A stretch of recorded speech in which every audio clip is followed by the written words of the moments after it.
Olá e bom dia! Depois de tanto tempo, bem-vindo de volta a esse nosso ambiente de conversa aqui. Estive fora aí algumas semanas, gravei um vídeo explicando o motivo.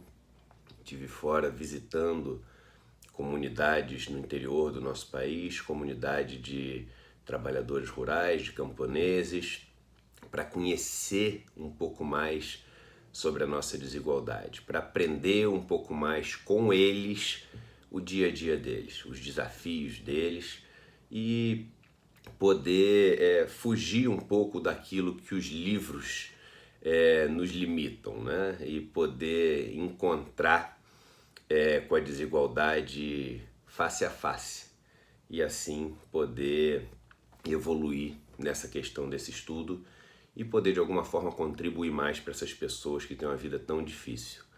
Nosso canal aqui está quase batendo os 100 mil inscritos.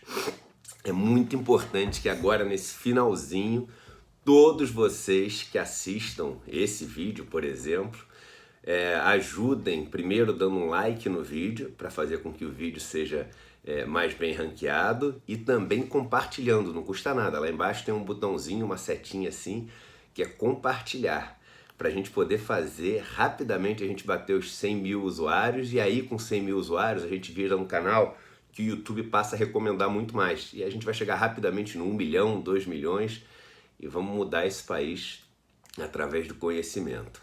Não deixe de se inscrever também se é a primeira vez que você está aqui assistindo esse canal. Eu tô cheio de coisa atrasada aí para falar. Uma delas é a questão da reforma da Previdência e eu espero essa semana conversar sobre a questão da reforma da Previdência, dar a minha opinião sobre essa reforma da Previdência que foi proposta. Mas eu acho que hoje a ordem do dia, né, quando você abre aí os sites, os jornais e etc., eu acho que é a questão do conflito aí com nossos vizinhos, né, venezuelanos. E me deixa perplexo o papel subserviente, né, o papel pequeno que o Brasil está se prestando a fazer nesse jogo, né? E eu digo jogo porque isso é tão e simplesmente um jogo. Eu realmente tenho dificuldade em acreditar que algumas pessoas ainda acreditem que isso é uma questão de ajuda humanitária, de preocupação do Brasil, que nossa, que humana essa atitude, etc. E a grande verdade é que a gente está cumprindo um papel para os Estados Unidos, né? Onde os Estados Unidos acha que pode fazer um checkmate dando essa ajuda humanitária. Por quê? Porque ao realizar a ajuda humanitária tem duas opções. A primeira, a ajuda humanitária não é aceita, e isso joga toda a opinião pública mais ainda contra a Venezuela. Você tem o risco de ter algum pequeno conflito, e isso justifica uma intervenção militar ou uma intervenção muito mais forte, junto com a opinião pública, para dar o poder para o representante americano lá na Venezuela, que é o Guaidó, que é o representante dos interesses americanos. E veja bem, eu não estou defendendo o Maduro, não. Isso é uma análise de quem está representando quem. E a outra hipótese é você aceitar a ajuda humanitária, e ao aceitar a ajuda humanitária, você também está enfraquecendo o Maduro e fortalecendo aí o representante lá americano, o Guaidó. Então é um checkmate que os Estados Unidos acham que está dando, só que está dando um checkmate com a gente. A gente está sendo um instrumento do joguinho americano. E aí, gente, eu vejo com muita tristeza o Brasil tá pegando a opinião pública e fazendo ela acreditar que realmente a gente está cumprindo um papel humanitário nessa história. E aí vale a pena lembrar para as pessoas o seguinte, gente, no Brasil, onde a gente mora mesmo, tem mais de 50 milhões de pessoas que vivem na pobreza extrema. Mais de 50 milhões de dados não são meus. Os dados são do Banco Mundial, de onde você quiser olhar, mais de 50 milhões que vivem com menos de 5 dólares por dia.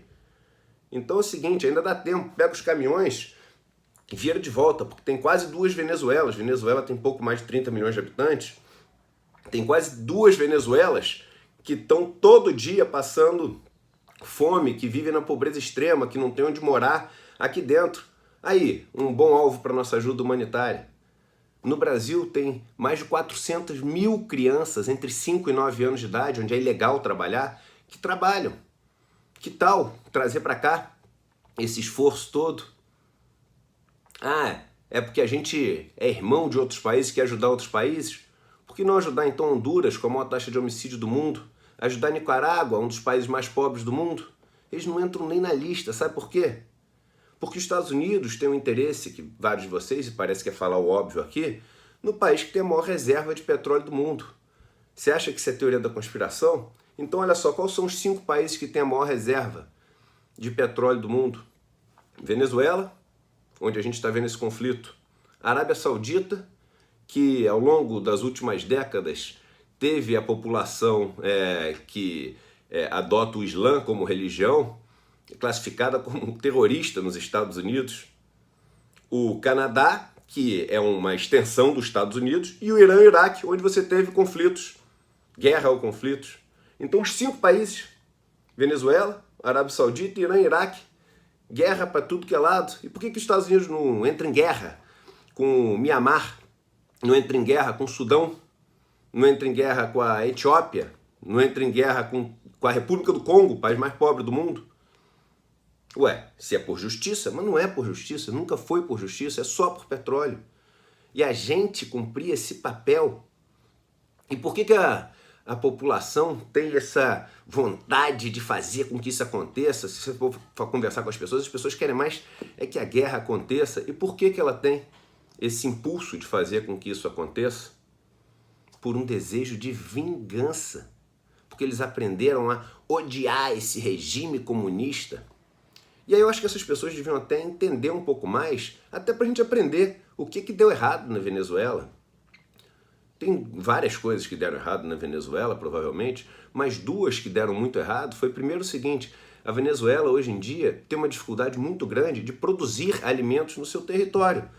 Porque por causa da abundância do petróleo, ela sempre importou tudo, porque teve sempre muito dinheiro que veio do petróleo, inclusive alimentos. Então você não tem uma população camponesa, lavradora, capaz, o pequeno agricultor mesmo, capaz de prover a necessidade que existe lá. Olha que bela lição pra gente.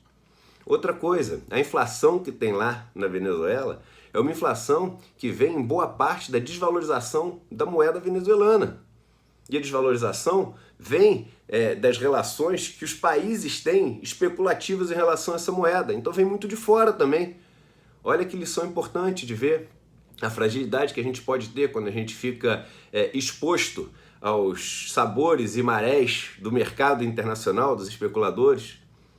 O mundo tem experiências positivas de direita e de esquerda. Na minha opinião, experiências muito mais positivas de esquerda, quando você olha historicamente Noruega, quando você olha Suécia, quando você olha Holanda, quando você olha tantos outros países, ou até recentes, como Portugal. Mas enfim, não interessa, o interesse é a gente pegar e tentar entender o que está acontecendo. Para o Exército Brasileiro, eu imagino que isso está sendo péssimo. Eu conheço várias pessoas do Exército ao longo da minha vida, morei numa área militar durante a infância inteira, numa área vizinha a uma área militar, e a vida inteira vi o Exército Brasileiro falando com orgulho que o Exército Brasileiro adotava uma postura neutra em relação aos conflitos internacionais. Veja os países onde as forças brasileiras entraram. No Haiti, esse sim, a opinião pública não fala nada do Haiti, mas o Exército estava lá. E é um país que tem uma situação 10 vezes pior do que a da Venezuela. O Exército Brasileiro teve no Sudão com as forças de paz da ONU. A gente fala disso? Alguém fala disso? Os Estados Unidos tem esse ímpeto todo para resolver a questão do Sudão? Não tem. Agora, eu sempre ouvi das pessoas do Exército Brasileiro uma resistência enorme, e eles foram resistência, assim como me considero resistência a esse governo, eles sempre foram resistência à influência americana no país, no Brasil. Os Estados Unidos que sempre quis entrar na Amazônia, sempre quis ter base aqui, sempre quis comandar essa que é a maior riqueza que existe no mundo atualmente, que são as nossas florestas. O Exército Brasileiro sempre teve essa resistência e agora está tendo que se prestar esse papel por causa dos três amigos lá. Quem são os três amigos? Quem são os três amigos? Bolsonaro, Moro e Paulo Guedes. Então, eu acho que essa questão da Venezuela é uma questão em que a gente deveria ter em vez de torcer para vamos asfaltar aquele país, vamos acabar com a esquerda, vamos atacar o comunismo, esse ditador sanguinário, etc., a gente devia ter um pouco mais de compreensão do que está acontecendo e não aceitar fazer esse papel secundário, pequeno, baixo para os Estados Unidos. Porque os Estados Unidos não tem amigo. Os Estados Unidos usa quem ele quer e quem ele precisa. Um abraço e até o nosso próximo vídeo.